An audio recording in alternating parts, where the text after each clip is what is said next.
сайн байцгаана хүүхдүүд ээ. За асууж гооч.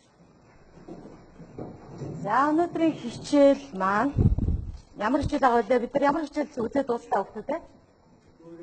Ямар хичээл үзээд дууслаа? Математик индукцийн зарчим. За математик индукцийн зарчим үзээд дууслаа. За өнөөдөр шинэ хичээл үзнэ. За өнөөдрийн хичээлийн сэдвэн нь болохоор юу ах вэ гэхээр төвийн систем гэсэн ийм сэдв байгаа юм байна. За энэ төвийн схем гэдэг схем. За төвийн схем гэдэг хичээлээ эхлэхийн өмнө цөмөрөө нэг юм дасгал ажиллая л да. Дасгал ажиллая. Хичээлтэйгээ холбогдолтой дасгал ажиллая. За энэ дасгалыг ажиллая. За энэ юу гэсэн дасгал авах вэ гэхлээр ийм дасгал байгаа. За бат найзынхаа гар утасны дугаарыг мартчихжээ. Тэгээд яг мартаж чадахгүй гэхээр болно шүү дээ. Бид ч утсан дээр ингээд нэрээр л хадгалсан дугаар өгөө те. За уцаа гимтээсэн ч гэдэг юм уу, хайсан ч гэдэг юм уу. Тохиолдолд бол 90-11 санаад байгаа байхгүй бат. Тэгээ найзынхаа сүүлийн дөрөв орныг яах вэ? Санахгүй байгаа. Санахгүй байгаа. Тэгээд сүүлийн дөрөв орнд санахгүй байна. За тэгвэл сүүлийн дөрөв орныг одоо яаж олох вэ? Боломж нь хэд байхаа гэдгийг бид нэр өмнө нь үзчихсэн. За тэгвэл одоо энэ өөрөөр хэлбэл бат маань яасан байх вэ гэхээр бат маань 90-11 гэсэн дугаартай сүүлийн дөрөв орн мэдэгдэхгүй Mobicom-ийн дугаартай байх нь ш. За тэгвэл А хэдэн боломж авах вэ? Б хэд, С хэд, Д хэдэн боломж авах вэ? За 10. Яг л болно шүү дээ. 99 байж болно тийм. Гэх мэтлээ. Энийг бид нар өмнөх ангиудад үзчихсэн компьютерийн үндсэн дээр. Юу гэж үзчихсэн гэхээр за тэгвэл 10.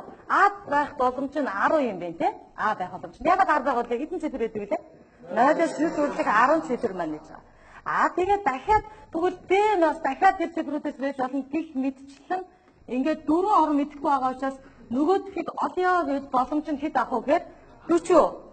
10-ын 4 зэрэг буюу 10,000 боломж авах нь шүү дээ. 10,000 боломж. Тэгвэл одоо батнаад найзынхаа утасны нөгөө 14 дугаарыг олох гэсэн чинь найз нь түн тусалсан байна л да. Шууд хэлээг. Чи энэ маягаар энэ кодоор миний утасны юуг яах вэ? Тайлаараа. Энэ А гэдэг нь бол 3 элементтэй дэд олонлогоос 2 элементтэй дэд олонлогийг зохиосон тоо байгаа шүү энэ.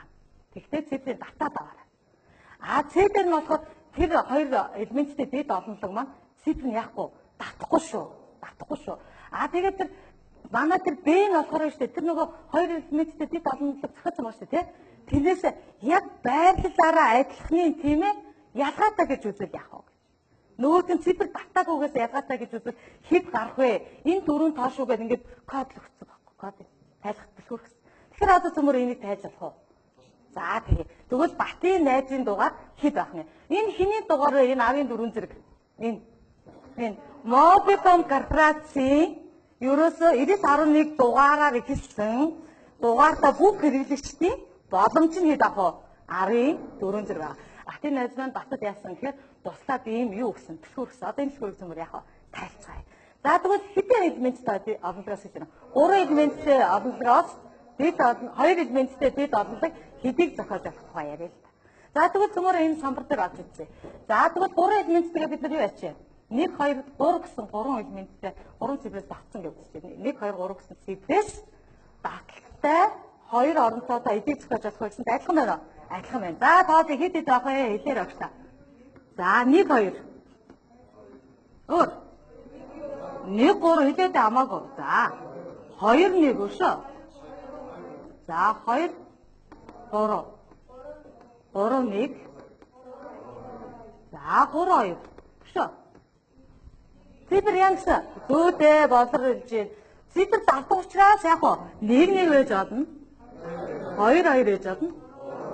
3 3 яг уу байж болох нэ. Өшөө боломж байна уу? Байхгүй. Байна уу? Байхгүй байна.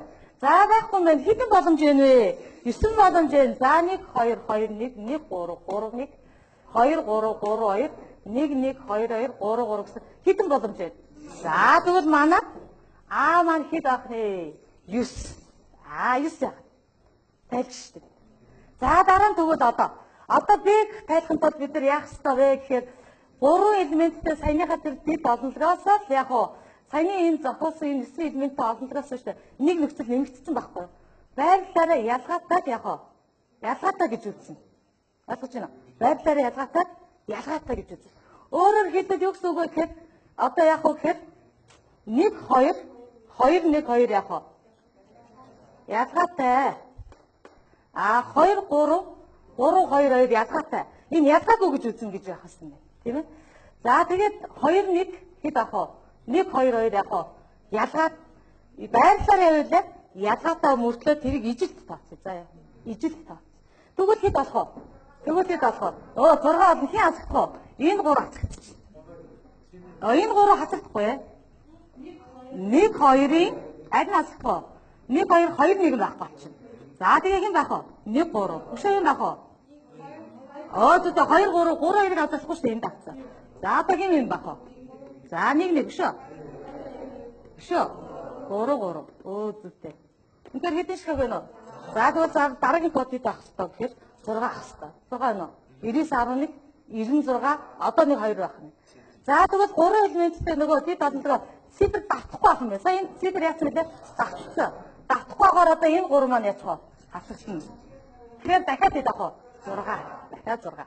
За нэлээ боллоо. Одоо хамгийн сүүлийн цифрыг олгоё. За тэнд болохоор саяныхаа олонлогоос шүү дээ. Бас нөгөө одоо энэ цифр давтахгүй болсон 6 ширхгээс саяныхаа энэ хоёрыг ижилт тооцно. Энэ хоёрыг ямар тооцно юм бэ? Ижилт. 1 2 байх, 2 1 2 байхад яг ижилтгэн гэж тооцно. Тэгвэл хэд болоод орох вэ? Ерөөсөө хэд болоод орох? Хэн юм болоод орох вэ? 1 2 1 3 2 3 аль хасагдаад ороод ирэх вэ? Энэ арын энэ 3 яхаа хасагдаад ороод. Тэгвэл одоо Батын нөгөө найзын дугаар нь хэд байсан бах нь 99 11 96 63 гэсэн дугаар ээжээ. За энэ нь болохоор яг ингээд кодлцсон байсан байж болох. Ийм юм бас байж болох уу? Болно гэж ойлгож байна. За тэгвэл өнөөдрийн хичээлийн зорилго нь болохоор шүү дээ. Ерөөсөө юу вэ гэхээр за нэг буцаалттай төвөр, буцаалтгүй төвөр гэдэг ингээд байж. За энийг сайхан уншаад байж. Багш нэг тарах материал тараад. Энэ дээр байгаа тодорхойлтыг уншин заа бүгдээрээ. За. За багш нэг юу тарах материал тараад чи. Уншаад сууж байгаа. Зорилго нь юу вэ? Тарааж өгсөн материал дээр юу гэж бичигдсэн бэ? Тодорхойлт байгаа надад. За тодорхойлтыг өөртөө уншиж яах ёстой. Ухамсарлаж ойлгоё.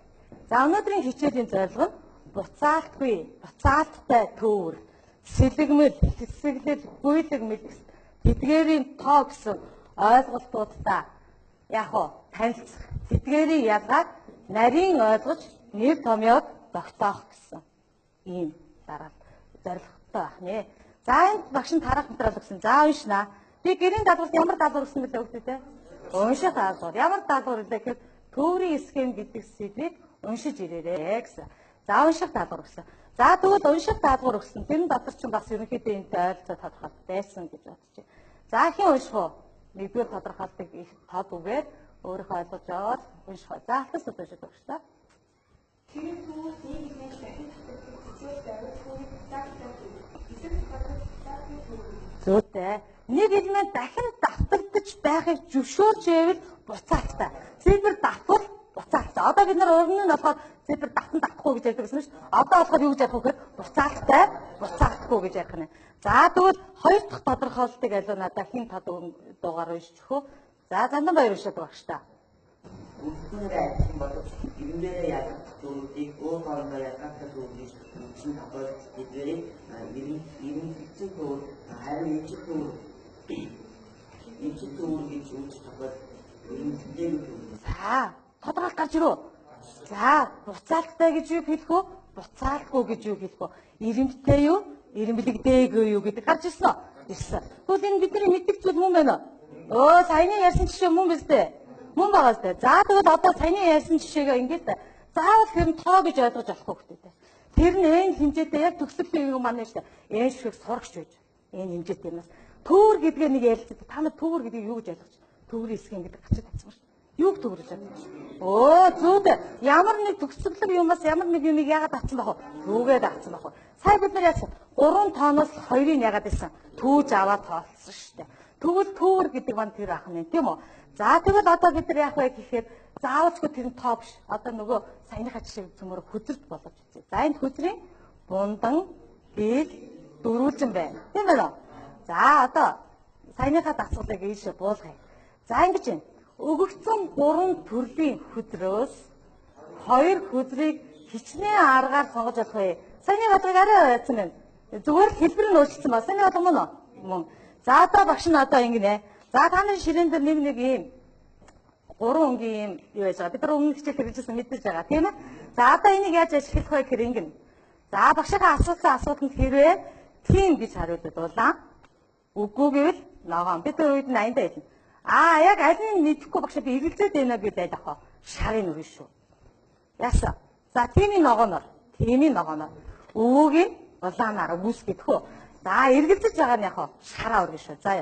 За одоо их сайхан анхаарч байгаарай. За энэ яасан төвөр байна вэ? Энэ одоо нөгөө энэ төвөр чинь буцаалттай мө үгүй мө? Одоо нөгөө нэг элемент давтагдаагүй гэж ярихгүй тийм ээ? Яг хэвээр бид нар гэхээр тий. За одоо харж байгаа хүмүүс энэ яасан гэхлээр буцаалттай гэж юу лээ? Тэгэхээр нэг элемент давтагдахыг зөвшөөрнө. Давтагдсан байна уу? Нэг элемент давтагдсан байна уу? Хаа байна энэ? Тэгэхээр бундаа гээл дөрөжин яасан бэ? Давтагдсан байсан нөгөө хөдрөөс ингээ авсан чи ингээ давтагдсан байна. Давтагдсан учраас энэ юу юм? Буцаалттай юм байна. За тэгвэл энэ эрэмлэгдсэн юм уу? Яавал эрэмлэгдээгүй. Яг одоо харж байгаа минутад энэ бундан гэдэг нь бундан гэдэг. Одоо гис бундан байна уу? Бай. Энэ хоёр ялгаатай орцсон доостой. Ялгаатай гэж үзвэл эрэмлэгдсэн.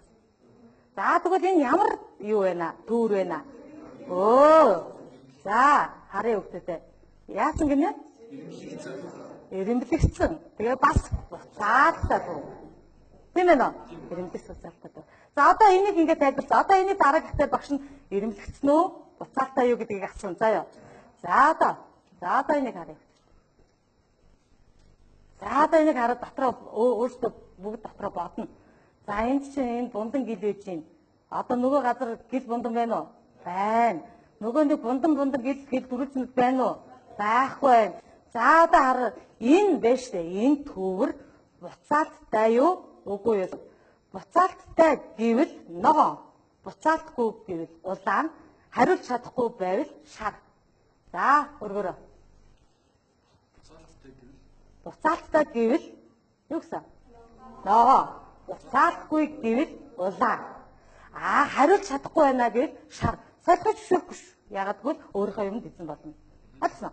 За шалгая. Хүүхдүүд ихэнх нь улаан, ганц ногоон. Энийг дэш зүгээр минийх өөр. За тэнд төлгөө шарыг өргөсөн байна. За хараараа төлгөө минийхөө. За юу гэж юм? Эрэмлэгдсэн. Буцаалтгүй. Тэгвэл одоо алийг өргөсөн хүүхдүүд байна. Улааныг. Төлгөө сайн анцаарч байгаараа одоо минийхөө заяа. За би сая буцаалтыг нь асуусан. За дараагийнх дээр одоо би эрэмлэгдсэнийг асуусан.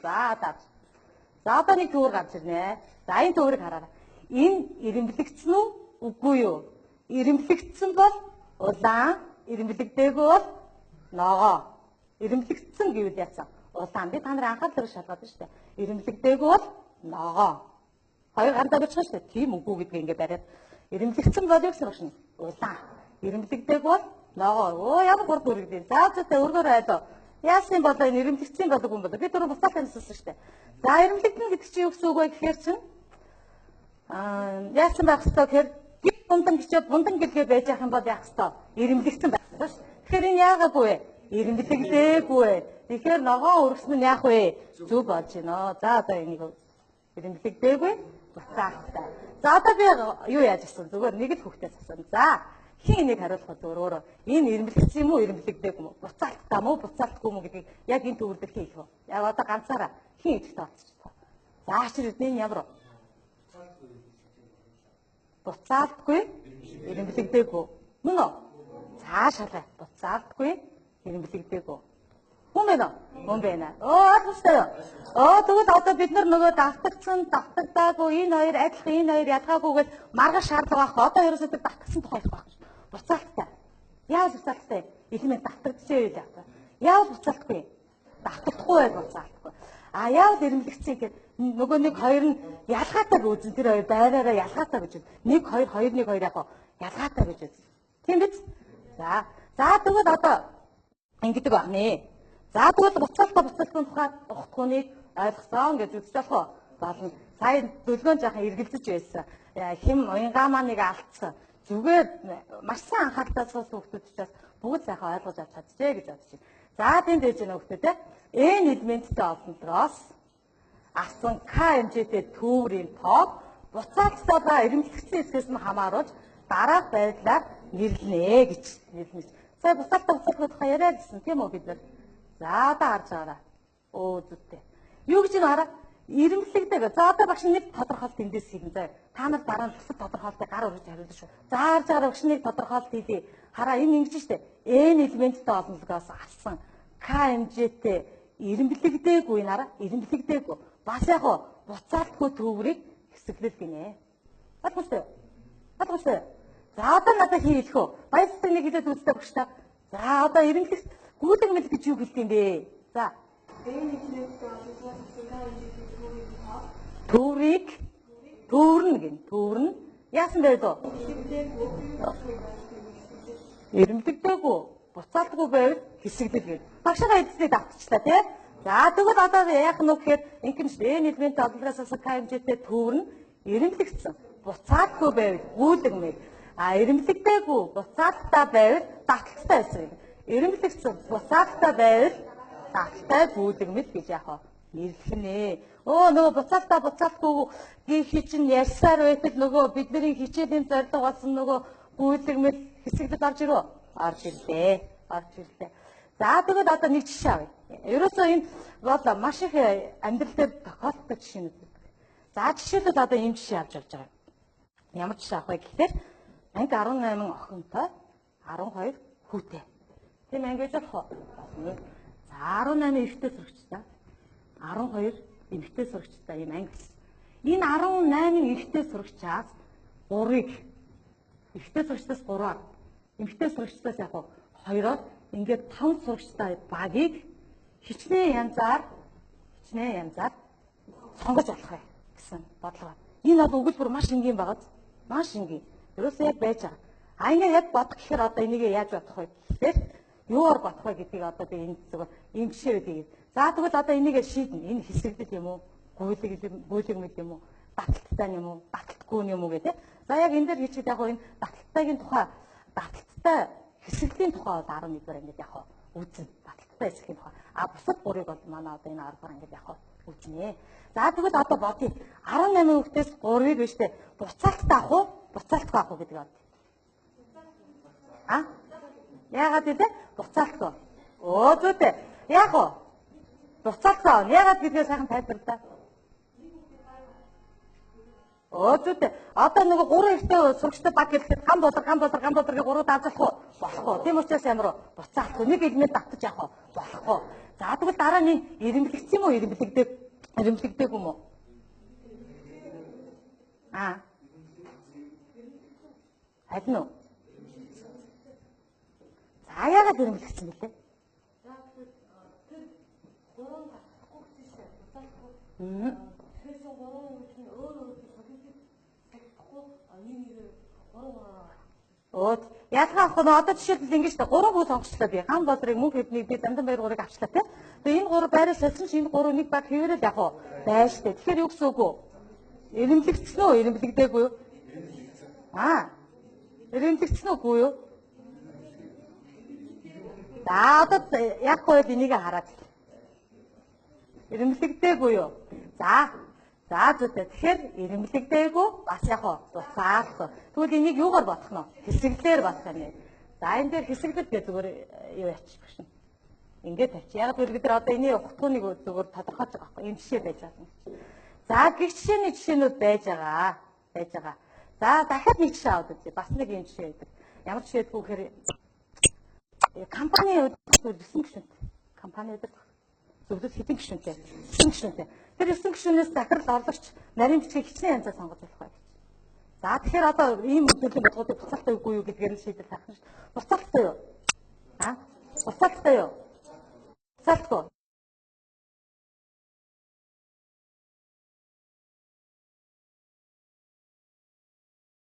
Яагаад вэ? Би орчлоо би нарийн бичгээ юугаа игээд явах боломж авах байхгүй. Ирэмлэгдсэн. А, ирэмлэгдсэн. Тэгэхээр ямар бодох вэ гэхээр гүйлэг. За 9-өөс нэг 3-ыг сонгох гүйлгийн нэг жишээ бичлээ. За цаашаа. За жишээ байд юм байна. Одоо энийг шийдэх тухай яа. За ингээд энэ ийм юмар бодно гэдгээр бид нар яасан гэхээр ялгаад яхаа харцсан. За одоо жишээн дээр ярилцъя. За одоо жишээгээр одоо яаж тооцоолох авах вэ? Энийг хэсэглэлээр бодох юм. Энийг гүйлэг мэлээр авах юм. Яаж тэмдэглэдэг юм бэ гэдгийг хэлье. За хэсэглэлийг болохоор С өсгөө тэмдэглэнэ. N-с К-гаар асан төвөрг гэсэн үг юм те. Гүйлэг мэлийг болохоор А-гаас яг К-гаар ингэ. А давталттай гэдэг ихээр С N-с яг К гэдэг хаалтан дотор энэ болохоор давталттай гэхээр N-с К. За тэмдэглэлээ цог хийгээ яваад байгаа хүмүүс тэр боломжоор хийгээд яваад байгаа. За түрүүн бид нар эхлээд яасан? Утасны арлын дугаарыг кодсон кодыг тайлж эхэлсэн тийм үү. Тэгээд дараа нь яасан гэхээр буцаалттай юу, буцаалтгүй юу, эрэмблэгдсэн үү, эрэмблэгдээгүй юу гэдгийнхаа тодорхойлтыг өөрсдөө гаргаж ирсэн. Тийм үү. Тэгээд одоо тэрэн дээр яасан бэ гэхээр одоо ийм компьютер дээр амьдралд маш их олон элбэг тохиолддог жишээнүүдийг бид нар энэ хэсэглэл гүйлгэмэл гэдгээр нь ялгаж ангилж чадаж байна. Одоо чухам тэрийг одоо яаж боддог юм бэ? Тийм ээ? Одоо тоогийн яаж олд юм бэ гэдгийг одоо орё гэж бодож багшин. За нааш анхаарай хүүхдүүд. За одоо штэ. Тэнд нөгөө хэсэглэл гүйлгэмэл давталттай гүйлгэмлийн их олонлогийн элементийн тоо n төврийн хэмжээг К-гаас хамааруулаа яа гэж байна. Тодорхойлё гэж. За энэ ингээд нэг үүрнүүд байгаа. Энэ араа энэ дөрвөлж үүрнүүд байгаа. Үүрнүүд байгаа. Энийг бид нар үржүүлэхийн систем маш сайн мэднэ. Үүрнүүд байгаа. Тэгээ яасан гэхээр нөгөө энэ n элементийн чинь байж таа аваад ингээд К үүрэн хийх гэж байгаа байхгүй.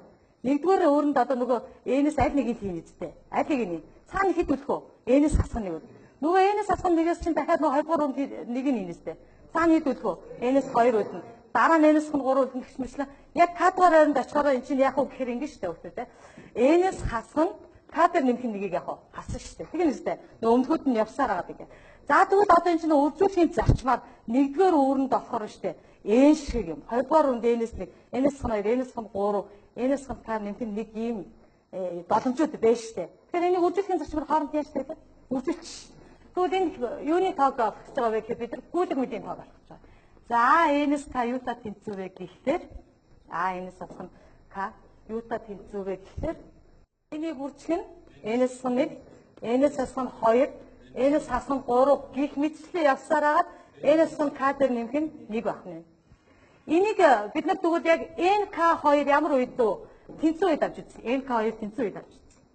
Бид үржээ 1. Энэ тэгэхээр юу вэ? Энэ ийм үржирэг юу гэж нэрлэдэг өмнөх хичээлээр бид нар мэдэн ш. Бактериал.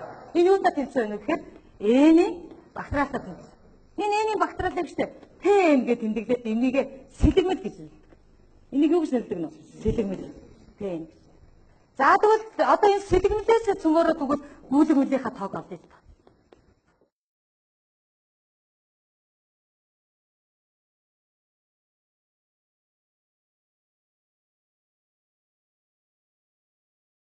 За харж өгдөө нөгөө бактериалаа багш нь бичиж байна. За энд мэдээж хэн байх вэ гэхээр 1 байна. Энд хэн байх вэ? 2 байна. Энэ бактериал юм байна. За одоо би энэ нөгөө гүйлгэмлийн нөгөө AN-с К-га тодорхойлохын тулд энд юугаа биччихв гэхээр AN-с асан К-гийнхаа гүйлгэмлийг бичсэн байгаа зү. Одоо энэ дараагийн энэ өмнөх гишүүн юм бэ? Хамгийн гол нь одоо. Энэ өмнөх гишүүн. Оо N-с асан К штэ. Нэгээр яагаад яваад байгаа юм чинь багсаад яваад шүү. Оо ийм үржиг бол. Нөгөөдгөө задлахаа. Тэгээ энэ хэсэг маань юу болж байна нэ хүүхдүүд энэ хэсэг маань? Энэ хэсэг маань N-с К-гаар авсан гүйлгэмэл байгаа үстэй. Тэгэхээр N-с К.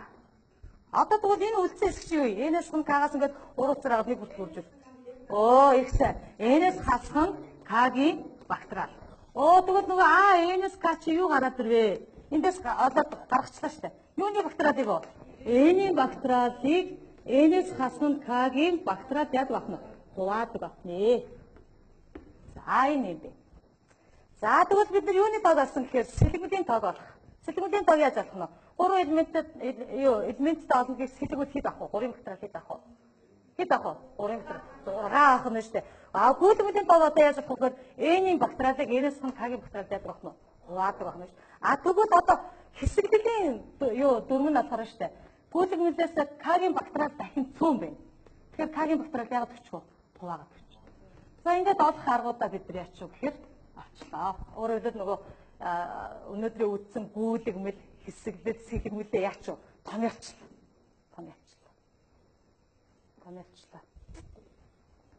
За сайхан дотоод тэмдэглээд авъя хүүхдүүд. Гүйлгэмлийг ямар үсгээр тэмдэглэдэг байх нь? А үсгээр.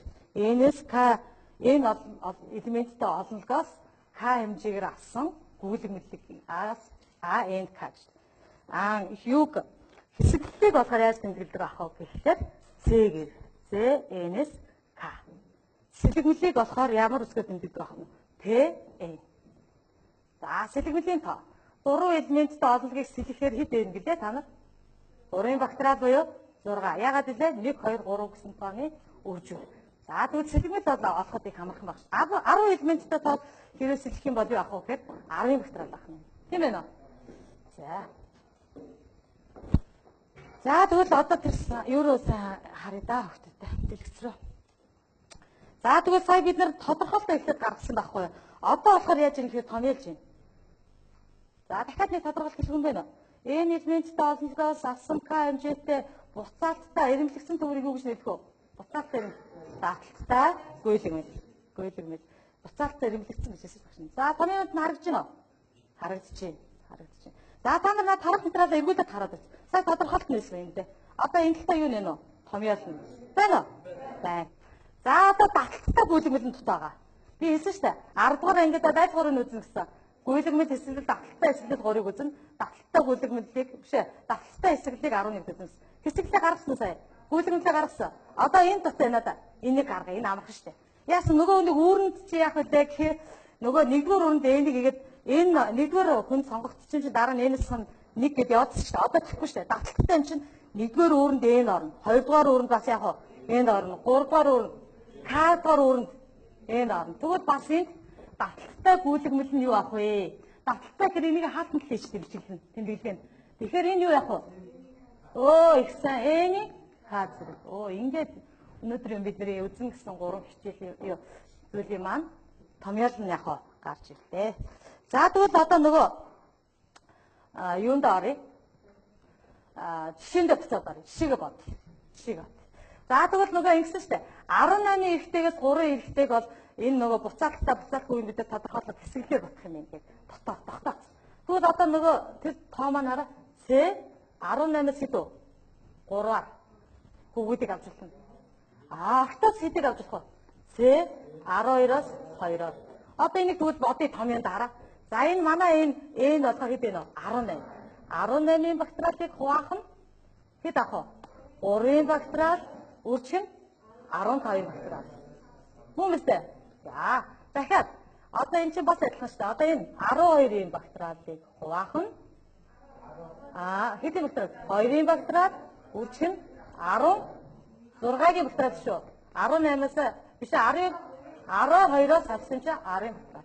За одоо яах вэ? Одоо задлцдаг үстэй. Энийг адилгаар задлах. 15-аар. За хураагч чинь тийм үү? 15-ын бактериал 16, 17, 18.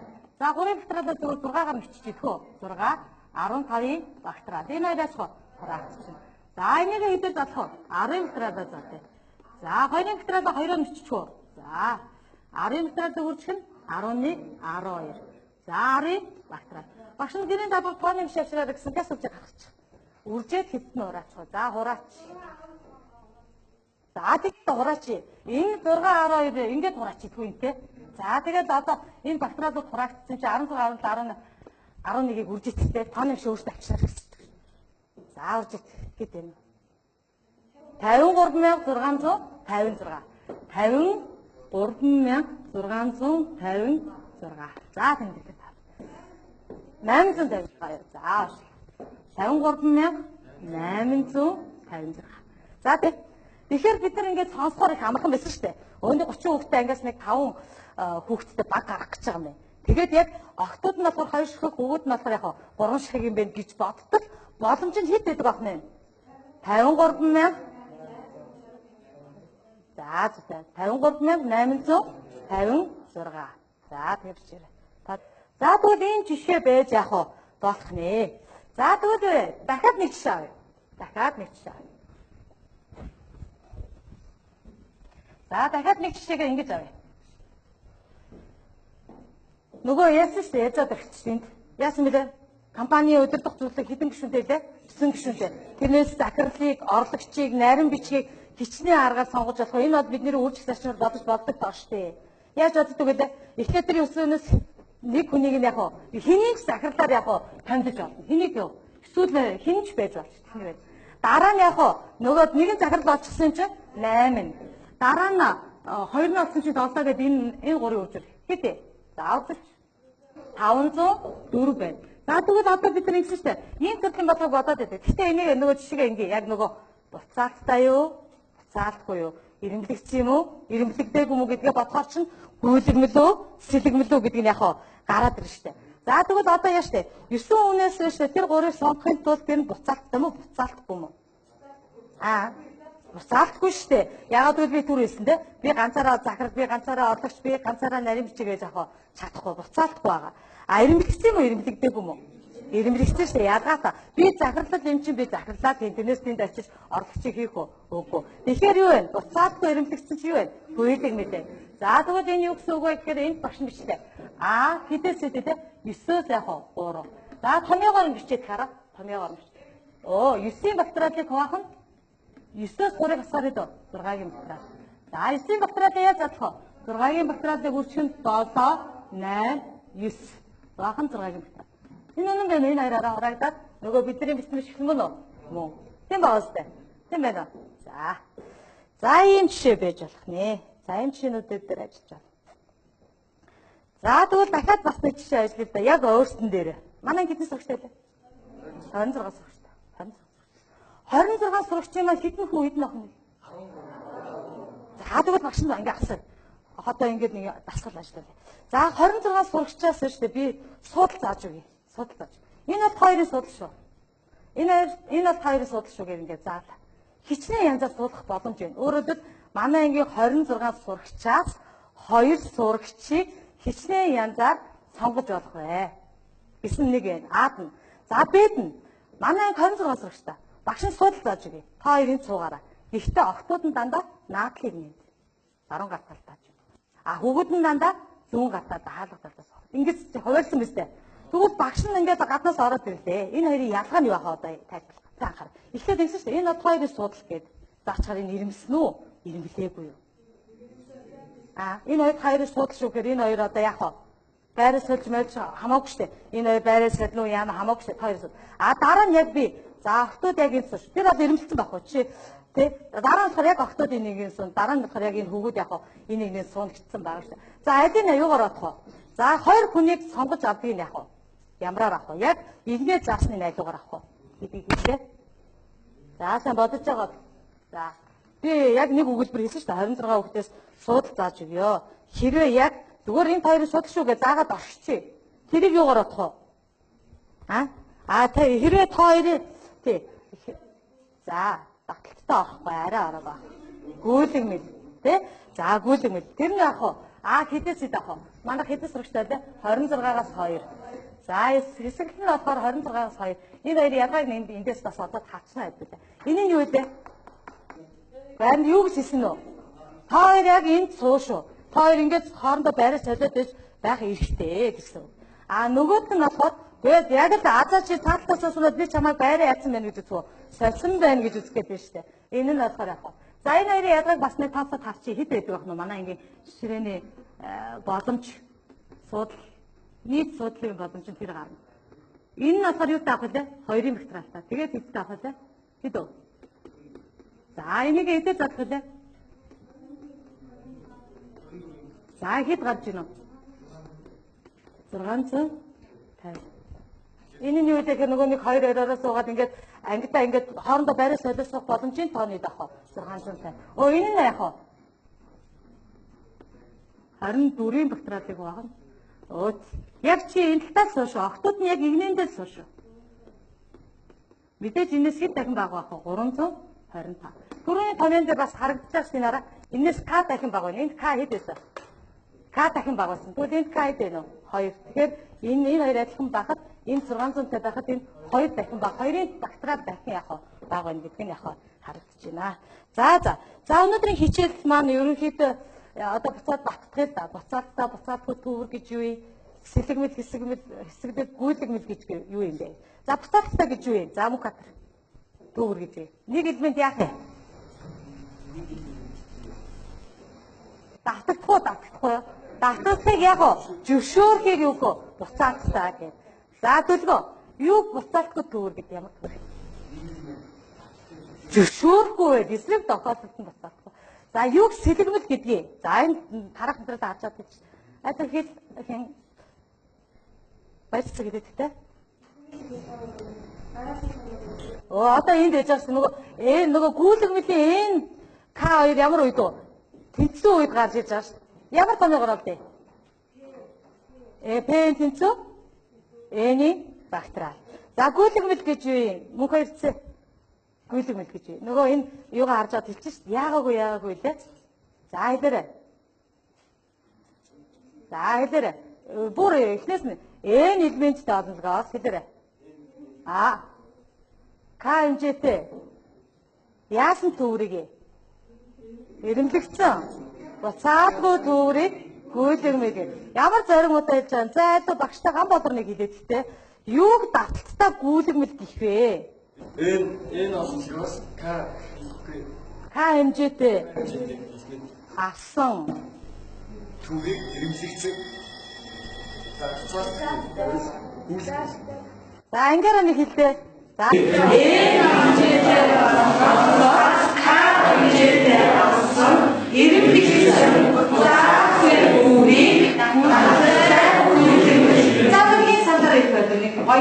та бачаагаар нэг хэлээд үзээд. Миний хөө штэ гүйлгэмэлийг хэлээд байх штэ. N элементтэй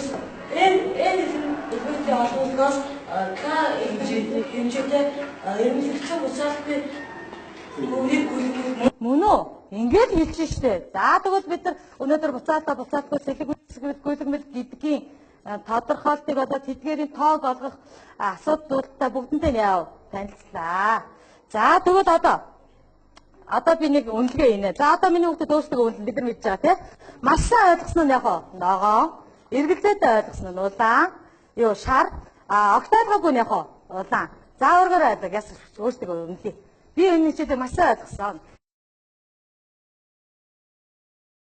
За тэгвэл одоо энэ дээр юу харагдаж байна гэхээр энд багш нь маш сайн гэдэг нь их доогор байна да тэнд ногоон, эргэлзээтэй гэдэг нь юу вэ? Бас их байна. Тэгээд улаан бүр их байгаа. Энэ жоохон онцгүй график байгаа зү. За одоо би тоол манай хэд хүүхэдтэй лээ?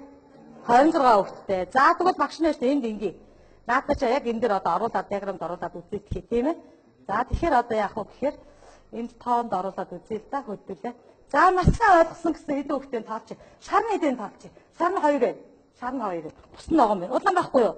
За маш сайн гэхээр 24 хүүхэд. За 24 хүүхэд. За диаграм аа өнөөдрийн хичээл бид нэр ямар үр дүнтэй хичээл болох гэж оролцсон бэ гэдгийг. За эргэлзээтэй хэд байгаа лээ гэхээр 2 байгаа.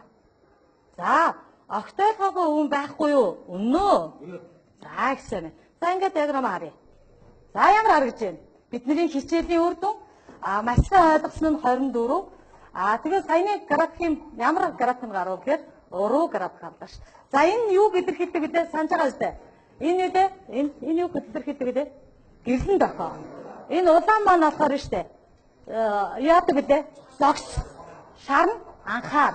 Ногоон нь явж чадна. Өөрөөр хэлбэл энэ ногоон урагшлалтуудаар дараагийн хичээл би бэлтгэгдсэн байна. Шар урагсан хүмүүсд би жоохон эргэлзээд байгаа юм байна. Өшөө очиод ухамсарлаад хичээлээ харах юм байна гэсэн. Ойлгоогүй юм байх юм бол одоо ингээс хоцорч үлдэх гэдэг. Тийм юм байхгүй байгаа юм байна. За ингээд үнэлгээгээ бид нар өөрсөндөө үнэлээ. За энэ үнэлгээндээ өөрөөсөө эзэн бодоод дараагийн хичээлдээ бүгдээрээ ягаарай. Эцэгтэй оролцоорой гэдэг. За гэрийн даалгаварт болохоор сурах бичгийн 434 35 байгаа. За тэгээд мөн нөгөө тэр төврийн схем гэсэн CV-ха тэр жишээнүүдийг багш нь өөр жишээнүүд авсан байгаа. Тийм байгаа та нар анзаарсан уу? Тэр жишээнүүдийг өөрсдөө ухамсарлан ойлгож уншиж ирээрээ. За ингээд хичээлд оролцсон, маш сайн оролцсон та нарт баярлалаа.